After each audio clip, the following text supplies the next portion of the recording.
Good afternoon from London. I'm Alex Webb, and I'm excited to join you for the latest edition of Bloomberg Opinion Conversations. I'm a columnist for Bloomberg Opinion here in London. I'm really excited to be joined by the formidable intellect that is Tara LaChapelle, who joins us from New York. So, Tara, please say hello.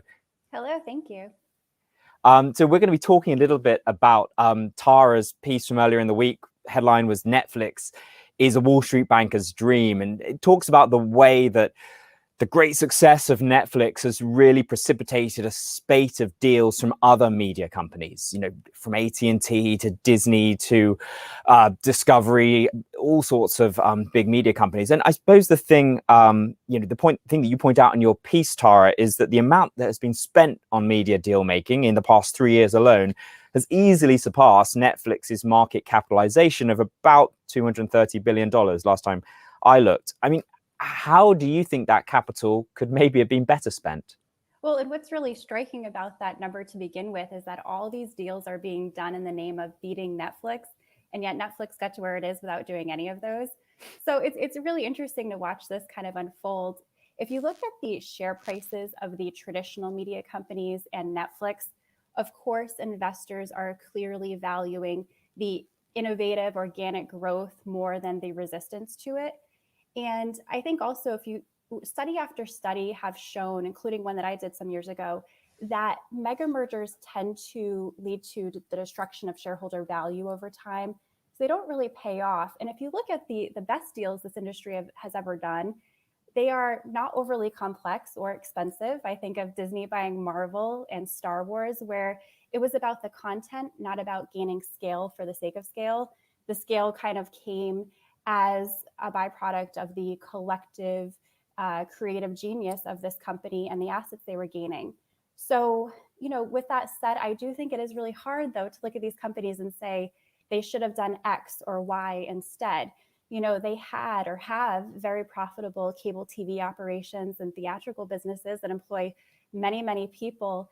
And so it's hard to say the companies should have done this instead. I think, I realize that the CEOs that are making these decisions, it's a lot easier to criticize them than to be the one in their shoes.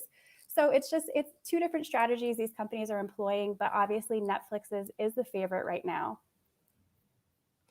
It's interesting, the kind of difference in a sense between what we might consider tech companies and media companies, because I think historically the tech companies, perhaps partly to do with antitrust reasons, namely that they can't really buy their competitors, at least anymore, they tend to be a lot more build rather than buy, whereas we're seeing from the media companies a bit more buy rather than build. Do you think within those deals, maybe the Amazon deal for MGM is a little bit different from perhaps some of the other deals that we're seeing? Do you think that's a fair characterization? How would you differentiate them? I think so, yeah. I mean, MGM is a much smaller business. It's a small studio. It used to have a much larger share of the box office, but now it's relatively tiny.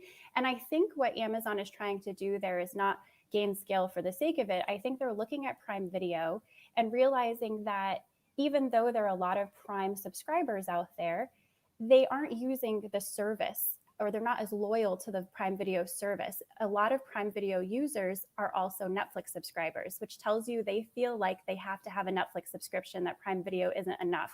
So I think something like an MGM deal, the idea is to be able to make more movies, more TV series. MGM is the studio behind Handmaid's Tale on Hulu. So having more content like that on the service, that's going to make people want to watch Prime Video, as opposed to, I think, maybe the strategy of some of these other companies, which is to just own as much as they can. So it's a little bit different. There's some nuance there.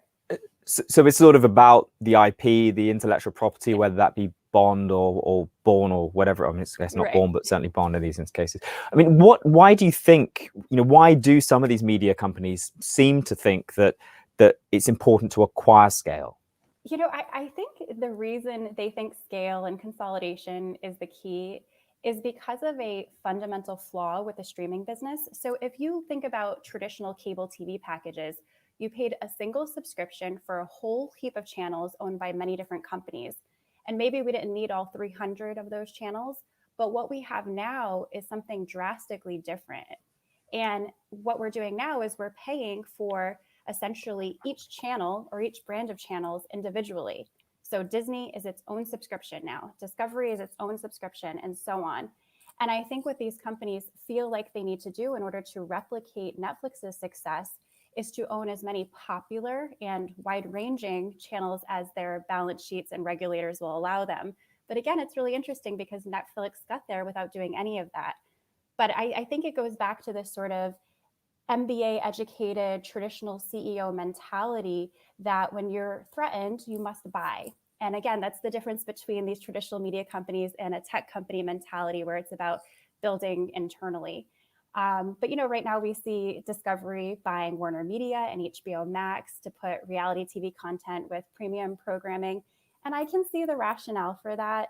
Disney bought Fox a couple of years ago to get more adult-friendly content, and they increased their stake in Hulu through that deal, which I think they saw as very important.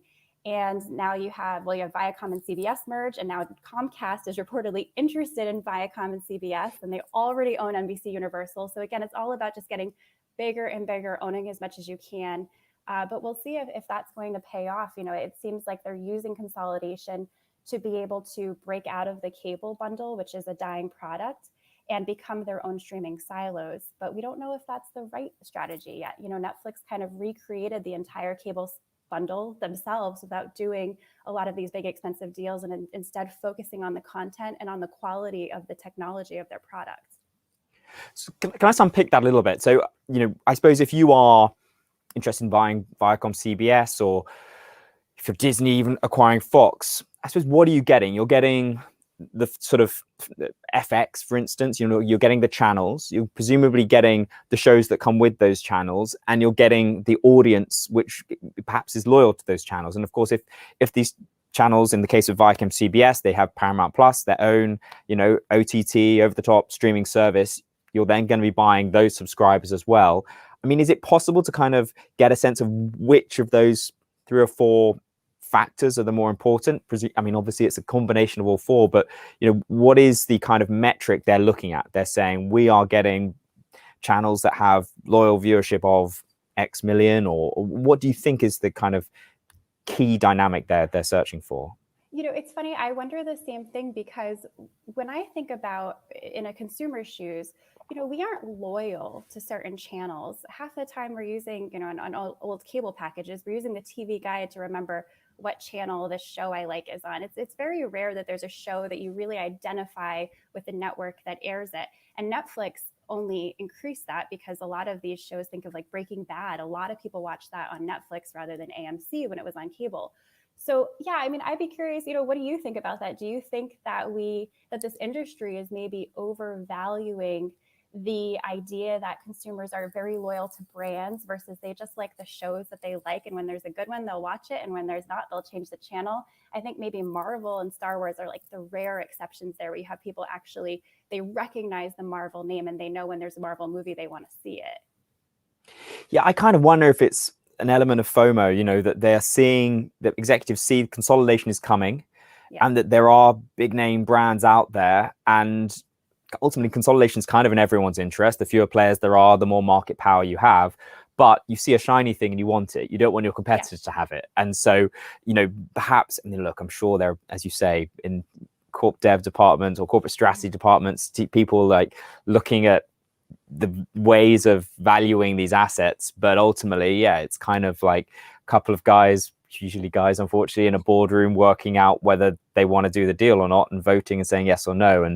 And so, yeah, I think there probably is a lot of instinct and FOMO in this. I don't want to do them a disservice, but Yeah, it's all about the scarcity value. Yep. I mean, do you think that consolidation is important? Do you think that this consolidation is needed to be able to survive the sort of new streaming future? I think Netflix shows it's not needed. But I think what's really hard for the traditional companies is that they have these very profitable businesses. So now they're faced with having to kind of replace those with streaming, because streaming is going to, the more they lean into streaming, the more they cannibalize their traditional revenue streams. And streaming can't possibly replace those revenue streams unless you are as big as you can possibly be and have all the subscribers out there. So I think they're in a tough spot. I understand partly why they're doing it. I think part of, M&A is also very ego driven, the idea of wanting to own, the shiny thing out there and not wanting to let your competitor own it. But a lot of it too is they're trying to figure out, how do we make streaming a viable, lucrative business for many years to come, like they were able to do with cable TV and like they were able to do with the box office. So I can see why that's motivating these mergers, and the idea that you just need to own everything because people will subscribe if you have everything. But again, Netflix is pretty close, and they didn't do any of this. So it's two different schools of thought. I do wonder whether there are, in a sense, it's like, I don't want to draw too sort of contorted a parallel, but if you think about the car industry, where Tesla was really the early mover, or electric cars has generated colossal market capitalization as a consequence, but ultimately it's only got sort of 2 production facilities, one in China now and one in California. Meanwhile, there's a whole massive automotive industry out there building, between them 10 million combustion engine vehicles a year. And once they start to pivot and work out how to do this properly, there's a concern from the Tesla side, or from the Tesla bear side, that like actually these incumbents are the ones who can really get going. And I wonder if there's a similarity then with the content business, that these big names, they own very well-known franchises between Marvel and Star Wars and Bond and Fast and the Furious and what have you, and that actually once they can get the delivery mechanism right, the OTT service, perhaps owning some of that IP, it has great value, and maybe that's the way they're thinking about it. I'm going to move on to another question though. Like, what do you with that kind of consideration in mind, we quite often talk about who's going to be the winner in this space. Is Netflix going to be the winner? Do you think it is the case there'll be one winner, or are there, how many sort of OTT services will the normal consumer viewer be signing up for? I mean, it's certainly too soon to call any winners, but I also think that consumers shouldn't be rooting for one winner. I think, we keep thinking of the streaming wars as either there's going to be a Netflix killer or Netflix is going to kill the competition. And that's really not how we should think about it. A healthy market has competition. But I do think this market's going to look very different in a couple of years. And that's because this sort of plethora of choice hasn't worked out that great for consumers. It's kind of an illusion of choice because you have to pay for so many different subscriptions, and they aren't substitutes for one another. The way that, having a Comcast Xfinity package versus a Charter Spectrum package, they're pretty much the same thing with just a different look and feel and maybe slightly different prices. But when it comes to Disney Plus, it's not a substitute for Netflix. They aren't the same thing. Discovery Plus is certainly not a substitute for any of those. You kind of need them all. So if you need them all, it starts to become as expensive or more than cable was. So that's not really ideal. And then putting aside prices, there's also the fact that it's just annoying to toggle between all these different apps and not really be able to remember which program is on which service. It's not a very clean, it's a very frustrating process for the consumer, which is why I think we're going to see a lot more bundling. And because of the margins in streaming being relatively slim compared to cable TV, I think we're going to see more ad interruptions to get to the point of how, these cable networks go back to making the money they did in the cable era. They need to have advertising. I think it's kind of their fallback. And I also think there's going to be more mergers. So we just have to hope that the winner in the end is the consumer and not the M&A banker. But we'll see how it all shakes out. But I just think so much is going to change even in the next few months, as we see how the box office shakes out post-pandemic, as we see what other mergers these companies do, and as they raise prices on these apps. A lot is going to change. I think next year this whole industry is going to look very different. It may be an interesting battle to emerge, is like the fight of the bundlers, right? I remember speaking to, a lot of the bundlers in this part of the world, in Europe, they are actually the telecoms operators, and they don't actually like playing, they offer like Netflix and Amazon Prime. They don't actually like Amazon Prime as much as Netflix, because through Amazon Prime, you can sign up to, for instance, Showtime or FX or, an additional service. And those are the subs that the telecoms operators want to be, the gateway for. So you've got this whole different layer where, Apple is a bundler and Amazon as well. And then, your AT&Ts and Comcast and so on. And there's a just different level of competition. One thing that you sort of allude to is that perhaps certainly Netflix has succeeded by investing in content, not really faffing around with M&A. And that, the implication, I hope I'm not putting words in your mouth, is perhaps that was a better allocation of capital. We have also seen, though, some companies that, do develop their own content, have tried to do that from scratch. Obviously, Quibi was the blazing sort of failure. I find Sony really fascinating. They own a pretty substantial film studio. You'd think that they have, through the PlayStation, which is in sort of hundreds of millions of homes around the world, a very good delivery mechanism akin to an Apple TV or an iPhone. What have those sort of players got wrong? Why have they not managed to do what Netflix did? Yeah, I think Sony PlayStation in particular has just been really disappointing for PlayStation users. I know I was. You have this device, like you said, it's just really capable of being the center of household entertainment, and it's fallen flat in that role outside of video games. But I think it has to do, and for a lot of these companies, I think Quibi included, it has to do with a combination of in PlayStation's case, not recognizing the severe advantage they had and pressing that. They kind of, they're really focused on the PlayStation business is focused on PlayStation. The Sony Pictures is focused on Sony Pictures, and they didn't do a lot to kind of bring all this together the way they could have. But there's also the fact that streaming is just not a very lucrative venture right now. Just about all of these services lose money. So I think, PlayStation Vue, for instance, it wasn't a Netflix copycat. It was more like YouTube TV and Sling TV, which are these online mini cable packages of live channels. And so with that, you have to have these expensive carriage deals with each of the network operators. And it got to the point where Sony said they realized it just was too expensive. The programming costs were simply too high. And we're seeing that with YouTube TV. They've raised prices significantly in a very short period of time. So it just wasn't worth it. And I don't really blame them for that. I think they won't be the last company to come to that conclusion. So it's just about how does this industry figure out a way to make money and make a product that people enjoy without ruining it too much, without ruining what Netflix has kind of given to consumers. And Netflix has shown that they can make money off of this. They are now getting to the point of being free cash flow positive. They're not having to tap the debt markets to fund their day-to-day operations. It's possible, but can you be as profitable as Disney has been for the last decade, and Comcast and so on? We just don't know yet. There's a lot that needs to change still.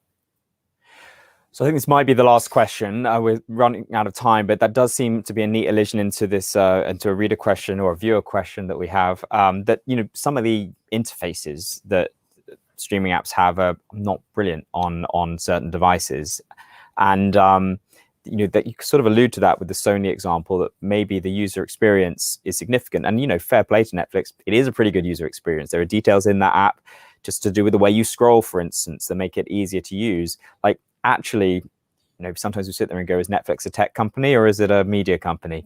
Do you think we need to give them some credit actually for quite a compelling tech product? Yeah, and I think we didn't realize that until these other apps started launching, and I think we underestimated how difficult it is to have an app that functions as well as Netflix does. I mean, we've seen so many glitches. If you look at the Disney Plus Help Twitter account, those first few months, they were just questions about glitches. And so I think, we're realizing how good the Netflix service is and how the technology is such a key part of that. And now these companies are trying to play catch up with that. But, I think that, PlayStation Vue, in fairness to them, a lot of people that had it were big fans of the service. So, every company has kind of gone at this differently. In Quibi's case, they focused a lot on the technology, but it was a little bit gimmicky. They were focusing on that turnstile feature where you could rotate the screen and get a different view of the scene. So in a sense, they went too far for the technology and not enough into the content. They didn't focus right? enough on making the content great. They had a really cool ideas, and they just didn't really execute the content that well. So, it just depends. I think that Netflix shows that you really just need to have a variety, and you need to have the app work really well for people. And it needs to be good quality, which is maybe Netflix's weakness that the other companies can kind of fill. So we're trying to figure this all out, and these companies are getting there. But so far, Netflix is still the one to beat. And also the bankers are not the ones to beat necessarily, but they are, to the point of your piece, certainly among the bigger winners so far. And on that note, please do go find Tara's piece. The headline is Netflix is a Wall Street banker's dream. It's time for me to thank you guys for tuning in, and hopefully you took something useful away from this conversation. Thank you for joining Bloomberg Opinion Conversations. And on that note, I will say goodbye and wish you a lovely morning or afternoon, depending on where you are.